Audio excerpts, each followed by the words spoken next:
Welcome back, everybody. As he did in Iowa and New Hampshire with relatively little money, Texas Congressman Ron Paul is putting up a real fight in South Carolina. I think that's what the polls tell me. What's behind his relative strength? Craig investigates. Texas Congressman Ron Paul only arrived here in South Carolina this afternoon. His crowds aren't quite as big as they were in New Hampshire, but as you can see, they're very enthusiastic. Charleston, South Carolina, 20-something college students are the foot soldiers for what they call the Ron Paul revolution. What's the most important issue for you? You're going out, you're canvassing today. What are you telling people about your candidate? I think, like Ron Paul said, nothing could stop an idea. That's time has come. In Iowa, 21% of caucus goers voted for Dr. Paul. And though New Hampshire is a very different place, he got 23% and a second-place finish in the Granite State. At 76, he's the oldest candidate by far, yet he attracts more young people than any of them. So why is it that young people are attracted to the oldest candidate in the running? Well, we love his message of fiscal responsibility and liberty, sound money, and we're interested in our futures, and we believe he's got the best path for us. Now, 4 years ago, President Obama got 60% of the youth vote. Do you think that more young people are interested in Ron Paul than will be in Obama? I actually do think that. You're seeing a lot of former Obama supporters, and especially the youth vote, switching over. Ron Paul is actually very popular with us, and I think you see it with his independent poll numbers that a lot of the youth vote and a lot of the independent numbers, Ron Paul is doing very well. Hey, Congressman, how you doing? Hey, I just wanted to talk about the enthusiasm of the youth vote in your campaign. What do you think of them?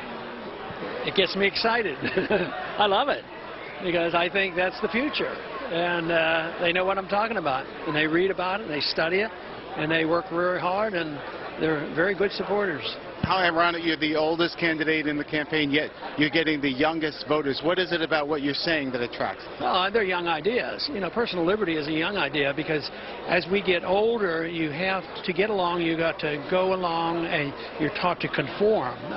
From an early age, people are taught to conform. Public education especially does that. Conformity is more necessary than independent-minded thinking. But I think we're all natural independent-minded, from 2-year-olds and teenagers. But if you put that in a constructive manner, all of a sudden, hey, this makes sense. I can still be independent-minded and be a pro-American constitutionalist.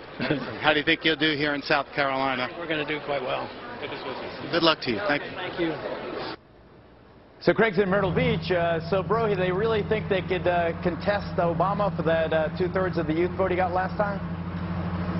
Well, that's what they're hoping. A lot of the independent voters who are now supporting Ron Paul did vote for Obama, but they believe that Ron Paul is more of a peace candidate. He's the one who's saying, let's close down all of those 900 bases overseas. Let's bring all of our troops back home and be more concerned about our own sovereign state, our own sovereign borders. So he is the peace candidate for a lot of those young kids that voted for Obama. That's really important, obviously, brother, but what about the fact he wants to legalize marijuana? Isn't that a big part of it, too? Well, that's one of the things. He wants to liberalize laws. He doesn't believe that that we should be regulating things like that. But, their concerns are about jobs. They're concerned about college loans, pandering politicians.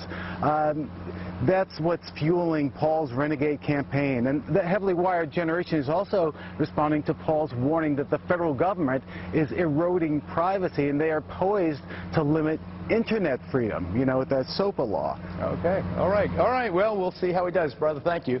The big news about Jon Huntsman pulling out, let's talk whether or not that would affect the Paul campaign. With me, senior advisor to the Paul campaign, Doug Weed. Doug Weed, what a perfect name for a Paul supporter. What do you think? How does this affect your man in South Carolina? Well, we're in for the long haul. We're doing good in South Carolina. A lot of people have overlooked the fact that Ron Paul is second place with evangelical Christians. He's one of only 2 Southern Baptists in the race. He grew up Lutheran, but has been Southern Baptist his adult life. In the race in South Carolina, a Southern Baptist state, but especially he has appeal to the military. As you know, Geraldo, of active military donations, Ron Paul has more than all the other GOP candidates combined, including and also Barack Obama. And it's because they know that, yes, Ron Paul will send them to war if he has to, but he's not going to send them to die for some Pentagon contractor. So we feel good about South Carolina. Huntsman out, I think it helps us. Stand by. I've got to take a break. Ladies and gentlemen, we're going to continue our discussion about politics. What about Ron Paul? Many suggest that he doesn't have the money to go into a big place like Florida. He's going to get chopped up there by vast budgets. Romney's first and foremost. Gingrich not insubstantial. Santorum also now getting all the endorsement of the evangelicals in South Carolina. Will Ron Paul stay the course? I think he'll stay the course. We know that the system has been built for Mitt Romney. That's part of the reason that Florida was moved up early, because of party insiders that favored Romney. And if we can survive these early contests, we're going to do well. There's 5 or 6 states we think we can win. Well, we think that we will survive it early because, Geraldo, as you know, the rules have been changed. A lot of people aren't understanding how they've been changed, the proportionality. And we see Mitt Romney as an establishment figure. I mean, the #1 donor to Barack Obama is Goldman Sachs. #1 donor to Mitt Romney is Goldman Sachs. He's got all these big donors, so yeah, he's got a lot of money. In fact, you get these emails from Romney. It says, click here, donate $1. And you enter a raffle and you can fly. They'll pay your airline ticket and be with the candidate.